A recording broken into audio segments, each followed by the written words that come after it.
Hi, I'm Josh, your English learning guide. Welcome back to English Hacks. And in today's pronunciation video, we're going to be talking a little bit about vowels, and we're going to be introducing the vowel chart, which we will get to in a moment. Now, vowel sounds are where we're going to start in this course because vowel sounds cause about 80% or so of problems in learning the pronunciation of a language.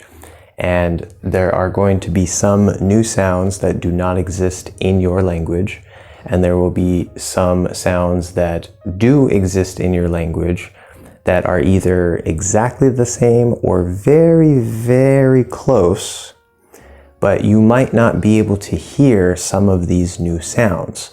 And that is one of the biggest challenges and things that we will fix as we go through this course.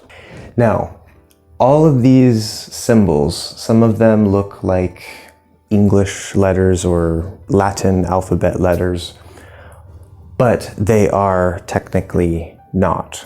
This is something called IPA, which stands for International Phonetic Alphabet. Remember, phonetic means that the spelling and the sound are the same. So linguists, people who study languages, decided to create an international alphabet or set of symbols or characters that is phonetic. So if you were to write an English word using these symbols, then you would be using some very strange symbols. But it is just a different way to write English in a way that is phonetic. Now, do not worry about the IPA. I repeat, do not worry about the IPA. I do not teach the IPA, and in fact, I do not recommend that you learn the IPA. So why do I have it up here? Well, the reason why is because these are nice placeholders. Remember, in English, we have A, E, I, O, U, and sometimes Y as our vowels. Now, not only does our spelling system suck, it's really, really bad, meaning that these letters won't always represent the same sound. But in addition to that, we only have these, whereas you can see 1, 2, 3, 4, 5, 6, 7, 8, 9, 10. Okay? And depending on what vowel chart you look at, if you look at a British English vowel chart or some other English vowel chart, you'll have other symbols. Most of them will be the same, but some will be a little different, and we'll talk more about that. The other reason that I use these symbols on this chart is because they make it a little easier to remember. Right? If I just put dot, dot, dot, dot, okay, what sound is what, right? So we can remember things based off of their location, right? Their general placement. And on this particular drawing, it's not exact. I just roughly put it up here, but there will be a free download on my website in the description below to this chart. But this symbol also helps us sort of create an additional attachment. So when I say, okay, the E sound, you can not only remember that it's up here, but that it's also uses this symbol, which depending on your native language, you might write E with that symbol anyway. But what is this chart anyway? What is it? Okay, this is your mouth. I know it doesn't look like your mouth, but it is your mouth, trust me. Now up here, we have the top of your mouth. So, okay. Back here, we have the back of your mouth, not including the throat. The throat would be down over here. So this is just the back of your mouth. This over here is the bottom of your mouth with your mouth open. Okay. And then this here would be sort of the opening of your mouth from So when we say E, right, the tongue is, we're using the front part of the tongue. That's what This part means this is middle part of the tongue, back part of the tongue, okay? So part of the mouth and part of the tongue that we use.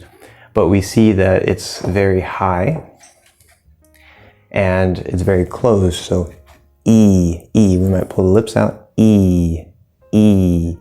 But if we say this sound, which is the sound like in cat, it's ah, ah, ah. You can see my mouth is very open.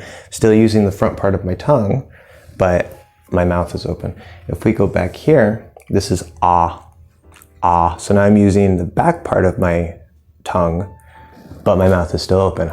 Ah, ah. Okay. That's basically all this is. It is a map of your mouth, where to put your tongue.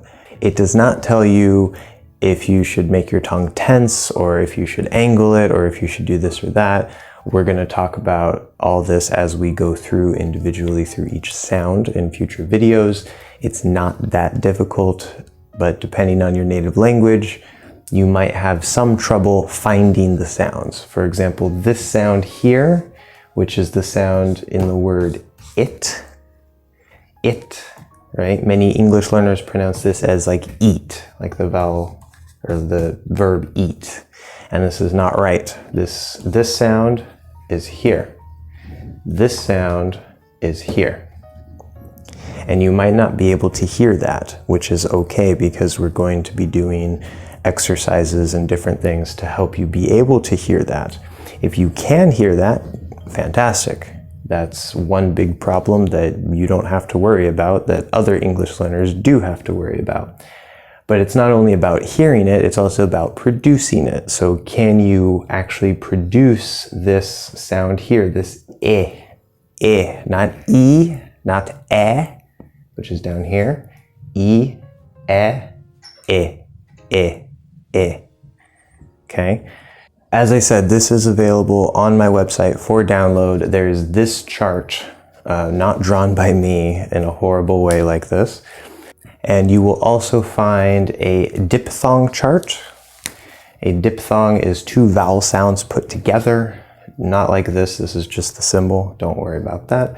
But for example, we saw before the word about. So this ow, ow, starts with a, ends with u. Ow, ow, ow. Again, don't worry about the spelling. It's not out, it's out. And that can be spelled different ways. But a diphthong is just two vowel sounds put together to make one vowel sound, and so we get one syllable here. There's a diphthong chart where it shows you, okay, where do you start, where do you end? And then I also have a combination chart that shows you the diphthongs and these individual sounds, which are called monophthongs. But this right here is the main chart that we will be focusing on most of the time. Now, notice I call this the English Hacks vowel chart instead of just American English vowel chart. I did a lot of research on this, and if you look online, you will find different vowel charts, right? There's General American English, which also has some variation around this area. So that's already one thing that it depends, right? There's Western American English and Canadian English, which often has a lot in common with Western American English. So there's going to be a couple little differences. There's California English specifically, which has a couple differences. And this is all just in American English. This isn't talking about British English, Australian English, etc., etc. So if you're here to learn American English, okay, that's a good point to start because that is what I am teaching you. However, I looked at the different charts and I said, how can I make this easier? How can I make this simpler, but not lose any naturalness? And this is actually how I talk. So again, we'll get into details of all these things and we'll maybe even compare some charts just so you can see what is different and what's not in a future video. But on some charts, for example, this isn't even on here. It's considered a diphthong combination where it's like O, oh, kind of like that. Where I just say oh. It's a lot closer to many languages that say oh. And so this is actually easier for a lot of language learners. This down here, as I said, in part of General American English, depending on where you're from, there's something called the cot merger. We have cot, C-O-T, and we have cot. Okay, and depending on if you have the cot merger or not, these will be pronounced either the same or different. So even in General American, there are some speakers who speak these two words differently, and some speakers who speak them the same. Me, I speak mostly Western American English, and I do have the cot merger. So that's why you hear me saying it with no difference. It's not your ears. I'm pronouncing them exactly the same. But if I didn't have the cot merger, then if I can do it right, this one I think would be more like caught, instead of caught. I'm not exactly sure how to do it because I don't have that as my accent. But this is still completely natural. It's just, instead of learning two sounds here, right? Why do that when you can just learn one? And you'll still sound perfectly natural because many people in American English have this cot merger.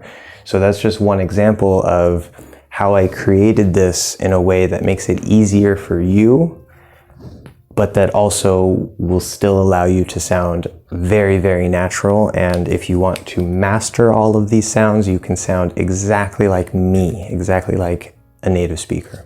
So that is your introduction to vowel charts, these weird symbols, and my specific version of the vowel chart that is specifically made to help you learn English more easily and help you learn English better.